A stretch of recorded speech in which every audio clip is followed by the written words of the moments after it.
মাননীয় বিরোধী দলের নেতা। ধন্যবাদ মাননীয় স্পিকার।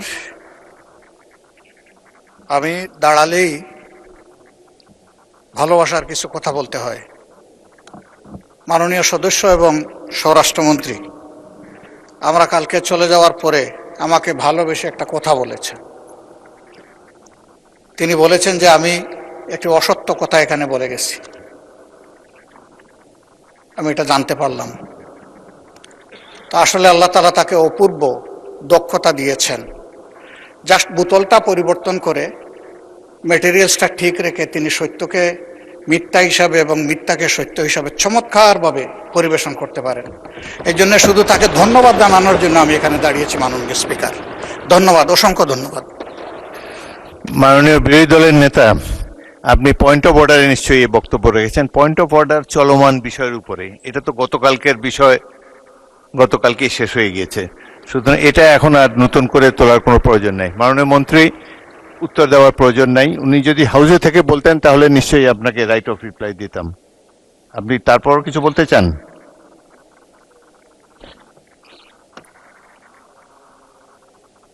শোনা যাচ্ছে না তো, মাইক অন করুন। মাননীয় স্পিকার, আপনাকে ধন্যবাদ। এই মুহূর্তে মাননীয় বিরোধী দলীয় নেতা দুইটা অসংসদীয় শব্দ ব্যবহার করেছেন। সেটা হচ্ছে মিথ্যা। এটা অসত্য বললে আমি আপত্তি করতাম না।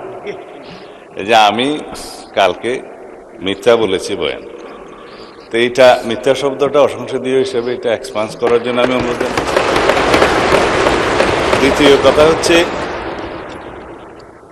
ওনার কালকের বক্তব্যের প্রেক্ষিতে আমি বলেছিলাম মাননীয় বিরোধী দলীয় নেতা এখানে একটা অসত্য বক্তব্য উত্থাপন করেছেন। সেটা ছিল যেখানে রুল 62 অনুসারে আপনি তারপরে একজন বেসরকারি সদস্যের উত্থাপিত মুলতাবি প্রস্তাব গ্রহণ করেছেন, ওনারা ওয়াক আউট করার আরো অনেক পরে, তাহলে সেটা পার্লামেন্টে উত্থাপিত বা পড়িত হইল কিভাবে? সুতরাং আমি বলেছি সেই বক্তব্যটা অসত্য। ধন্যবাদ মাননীয় স্পিকার। মাননীয় সদস্যবৃন্দ, এখন মাননীয় বিরোধী দলের নেতা এটা নিয়ে আরো বলবেন? বলেন। বিভ্রান্তিটা এখানে মাননীয় স্পিকার, একই বিষয়ে একই প্রস্তাব একজন স্বতন্ত্র সংসদ সদস্য এনেছিলেন। সেই প্রস্তাবটি ভিন্ন নামে গতকাল এসেছে, শুধু নাম বদল হয়েছে, প্রস্তাব ঠিক আছে। আমি তো আগেরটা জানতাম বলেই বলেছি, এখানে আমি কোনো ভুল তথ্য দেইনি। ধন্যবাদ মাননীয় স্পিকার।